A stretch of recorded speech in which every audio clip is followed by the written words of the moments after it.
Hey guys, it's Mr. Pinto, and today we're going to be learning how to solve by completing the square. So let's take this equation, x squared minus 10x plus 7 equals 0.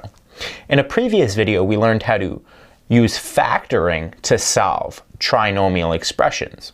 Here we can't do that. There's nothing that multiplies to 7 that adds to 10. In the other video we explained we would multiply to c and add to b. Here we can't do that. So we're actually going to try to create a c value that allows us to do that. So before we can create a c value, we have to get rid of the current c value. And to do that, all we're going to do is we're going to subtract this 7 over to the other side.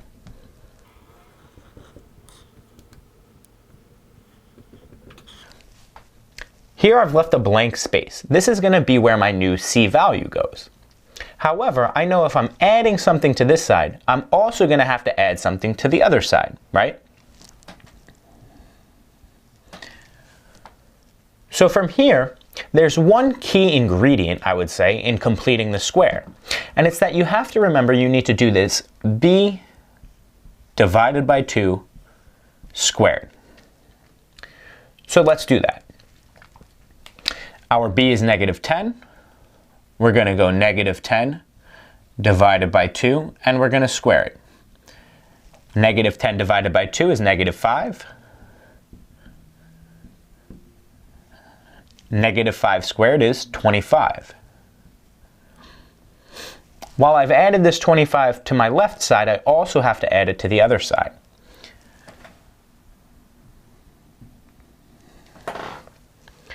Now, I've done the same thing to both sides, so the equations are still equal to each other. And the final thing that I'm left with is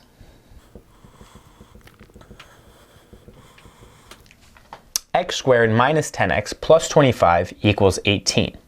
Now, this is a factorable expression. We can multiply to c and add to b. What multiplies to c? Well, 25 is c, so 5 or negative 5, right, would multiply to 25, but we want to add to a negative 10, so I'm going to pick negative 5 and negative 5.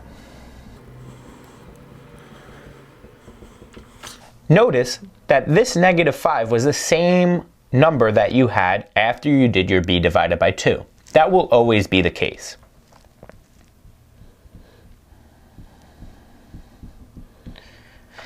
Instead of having these two binomials, I want to make it one binomial and I'm going to square it since it's the same thing. Now, I want to solve for this x still. The way you get rid of a square is you take the square root. So I'm going to go ahead and square root both sides.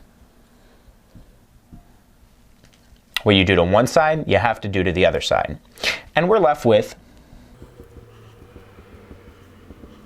x minus 5 equals plus or minus the square root of 18. I don't want us to forget that this square root could be positive or it could be negative. Now all I'm going to do is I'm going to add the 5 to the other side.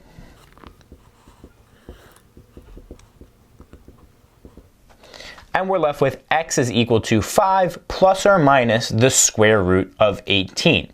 And these are our two x values or solutions to this original equation. And that's how you solve by completing the square. Thanks for tuning in, and please like and subscribe.